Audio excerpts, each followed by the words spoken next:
time, boy, it's time to break it down. Grab a mic, kill the stage, yeah, second nature now. Mama said I make a proud, I told her I made a vow. Just to wait around in the year, I'll put her in a house on the shore. Hey, what's up guys, it's Nightwing2303 from kicksoncourt.com. Today I have a really weird kind of performance review, something that I was mostly intrigued about personally, and it is on the Air Jordan Son of Mars. I know that you're probably thinking, what the hell are you doing playing a pair of Hi-Rez? Well, I've done it before with the rookie, and I figured since I was doing the Air Jordan project, and I've already reviewed all of the sneakers minus the 20 that are featured in this sneaker here, I figured, what the hell, why not? So I took them out on court, and let's see how they did. So the traction was identical to what we've seen previously on the Air Jordan 5, especially since they're using the same exact midsole and outsole. Basically, the only difference that I was able to make with this one versus the 5 is that I had figured out while playing in the Air Jordan 6 that as long as you keep a clear sole clean, it will give you a lot better traction than if you were just to go straight out and start playing. That's pretty much the only thing. I did still have some slipping here in the heel because there's no texture or traction or anything like that. It's just kind of like that flat smooth surface, clear rubber there. So upon heel strikes there were some slippage. I was already pretty much used to that after playing in the Air Jordan 5, so that wasn't a huge issue for me. And then again, just keeping it clean in general, it just made all the difference in the world. So if you have a clear sole, no matter if it's a flat surface, a herringbone surface, or some other kind of weird pattern, as long as you keep that surface clean, you will receive very good traction through and through. So the cushion department, again, just like the traction, same exact stuff as the Air Jordan 5. You got to give it some time to break in. The first few wears are definitely going to be a little bit dense and solid feeling.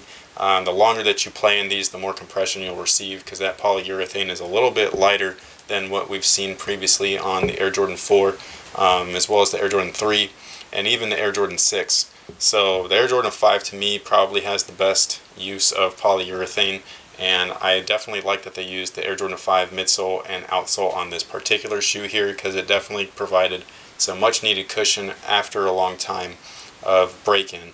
And you know, even though quite a few people might not be playing in these, it's definitely good to know if it is possible, especially since it's kind of got that styling of a retro with this whole like Frankenstein type mashup. So cushion definitely is on point. You know, heel air unit and forefoot air unit, that's both encapsulated. This one's visible, and again, as soon as you let that polyurethane just kind of break in a little bit, then you will receive some pretty decent cushion from heel to toe, which is definitely a plus. So the materials and the fit. The materials I actually really like. It depends on the colorway, you know, from what you're getting. This colorway here has the leather uppers. The recently released black and red version has that nubuck and patent leather. So it really depends on what you want. If you want a loose type of upper, you're going to want to go with that nubuck or suede. And then if you want a slightly more form-fitting, you're going to go with leather, a little bit more durable and things like that. So it doesn't show as much wear as something that is nubuck or suede. Now, this leather here is super soft. I don't know why they don't use this on retros, but for whatever reason they choose to use it on the most random of models, and this is definitely a random model to use some nice quality leather on. So I definitely love the leather. It did not take a lot of break-in time, and I don't know if you're going to be able to see, but there's like creases all over the place, and that's a good sign of an easy time as far as break-in goes, and I definitely enjoyed it. Along with the leather, they have the Air Jordan 3 elephant print on the heel and the forefoot, so those are just for some extra durability. You probably can't see it, but there's some scuffs. I wouldn't say it's a scuff, it's more like rubbing, just from, you know, toe drag and stuff like that. The greatest part about elephant print is the print itself does not show a lot of wear, so it's protecting that under layer, which is what the elephant print was used for originally, and it still works in this model here, so that's definitely a plus. And then you also have this leather strap here.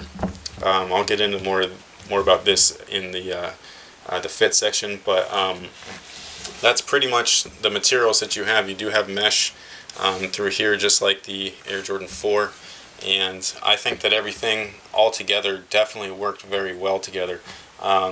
As far as the fit is concerned, I did go down half a size. I went to an 8.5 instead of a 9, and even then the fit in the forefoot was pretty darn sloppy, just like the Air Jordan 6 and the Air Jordan 5.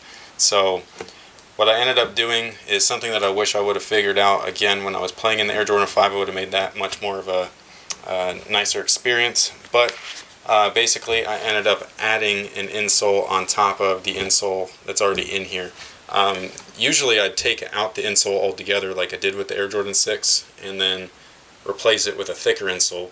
I decided to change the insole out after already playing in these, and because I had played in them, like that heat just kind of made that glue adhere to the interior of the shoe, so I was unable to remove the insole whatsoever. So I ended up having to get a thinner insole and put it directly on top of the one that's already in there, and the one that I chose was from the Air Jordan 2009. The good thing about this is that it was enough lift to make everything a little bit more snug, so it made the fit 10 times better than what it was originally. And on top of that, the Air Jordan 9, or not 9, Air Jordan 2009 insole also has embedded heel zoom, so I was able to receive a little bit more cushion, even though that's not exactly the reason why I was doing it. That was just kind of an added bonus. But basically, as soon as you get a little bit more lift in the shoe, everything is just very, very nice as far as the fit goes. It fits the shoe the way that it should, instead of it being a little bit too loose. So the Air Jordan 5 and the Air Jordan 6 were definitely two shoes where an additional insole or a thicker insole will greatly improve the fit altogether. Now, this strap here, when I did not use the additional insole, the strap was pretty useless. I would strap it up as tightly as I could, and I still was able to like move around within the shoe, mainly because the strap is at the midfoot, and I was having a lot of my slipping issues at the forefoot. After everything was said and done with the extra insole, it raised my foot up enough to where this was a lot better. The forefoot fit was a lot better. The strap was actually useful, and the collar area here from the Air Jordan 6 I absolutely love. I had no complaints with the Air Jordan 6's heel lockdown once you lace them up all the way to the top lace. So if you lace them up here, you're going to get a loose fit, and I would only recommend doing that if you wear braces with your shoes. If you don't wear any braces, then lace them all the way up to the top. So once you do that, you're going to get perfect heel lockdown, and everything's going to be pretty much good to go. As far as a casual note goes, if you would like to remove this strap here, because I know a lot of people don't like it, I don't know if you're going to be able to see, but the stitch work here around the Velcro piece, as well as what is keeping the strap itself to the shoe, it's actually threaded directly through all of the perforation holes that are on the side panel. So as long as you take one of those like de-threading tools, it's like a little hook, you can get those at a sewing shop or at Michael's. All you have to do is just stick that through the threads and then pull the threads out and cut them off and pull it out, and it's going to be a very clean look, and you won't have this Velcro piece, you won't have the strap, and then you'll get it exactly the way that you want it. Over time, I've actually found that the strap is fine. I don't care whether it's on there or not, so it doesn't bother me aesthetically, but I know that a lot of people don't like the strap. So if you wanted to remove it, it's very simple, and once it's removed, you won't even be able to notice that there was ever a strap on there, because they were smart and used the perforations for the puncture holes while they were threading everything through the shoe. So just a little side note there, if you wanted to take the strap off, it's perfectly feasible, and you can do that without harming the look of the shoe and making it look like there's a bunch of extra poke holes and things like that from the stitching. So materials, I thought that they were great. Fit definitely improved once you added the extra lift in your shoe with the additional midsole, or not midsole, insole. So just a couple of tips: if you ever have a loose fitting shoe or forefoot, just either get a thicker insole or put a new one on top of the one that's already in there, and you'll get a much better fit from heel to forefoot. So ventilation, this one takes more of the ventilation from the Air Jordan 4 than anything else. There are perforations on the side panels as well as the collar here. This is from the 6. So these are okay. They do their job decently. It's not anything to really write home about. And same thing with the side panel perforations. The tongue is where you're getting most of your perforations from with that mesh layer. and then underneath inside of the liner there are large perforations, and then there's a large cluster in a circular motion right here as well. So that's where you're getting most of your ventilation from. So without the strap, the ventilation would be pretty much adequate. I'd say it'd be about average, and then once you put that strap on it, you're pretty much sealing most of that moisture in there. So while heat is able to escape, the moisture is going to be building up right here, and you can feel it. So when you're done playing in these, you unstrap them. This right here is actually pretty darn moist. So the strap actually kind of hinders some of that moisture, or some of the moisture being able to like actually escape the sneaker. Heat is going to be able to be removed from the perforations, but the moisture is going to definitely build up here. So just keep that in mind, especially if you're using a dry fit sock. I'd probably go with just a full-on cotton sock with these shoes if you decide to play in them instead of a dry fit. As far as support, it's pretty much the same exact thing as the Air Jordan 5 and the Air Jordan 6. Most of your support's coming from the fit itself, as well as the slight molded arch here in the midfoot section. Once you put in that extra insole or replace it with a thicker insole, this strap definitely comes into play, as well as the overall fit, making the overall support a lot better than what it was initially when you first receive the shoe or first take it out on court. So if you're going to play in these, you're going to be limited with their initial support, but it's definitely feasible, and I actually really enjoyed playing in these. So support is pretty basic, but it's basically what we've seen in the previous Air Jordan models from the 3 all the way up to the 6. So with the addition of the strap. So the strap definitely comes into play once you raise that foot up a little bit, because it's definitely holding the foot in place a lot better than what it would without when it has the initial sloppy fit. So support's decent, it's not anything special, but it's definitely doable, and you can definitely play in these. Alright guys, so that takes care of the performance review on the Air Jordan Son of Mars. I know that a lot of people probably aren't going to look at this shoe and think straight away, oh, this is going to be an absolute beast of a performer.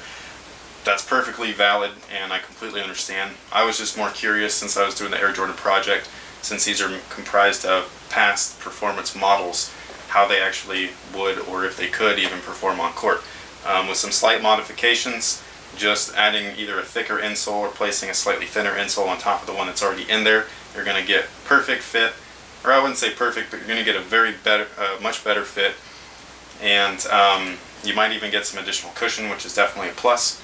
And again, if you're playing in a clear sole, just make sure that you keep that sucker clean, and you'll get good traction from heel to toe no matter what you're doing or what surface you're playing on. So whether it's indoor or outdoor, just make sure you keep that clean and make sure that you're consistent with your wipes. I said this in a previous video, but if you bring a lint roller or even some tape, like some duct tape, you could just stick it on there and you'll pull off all that debris, and you'll be good to go as well.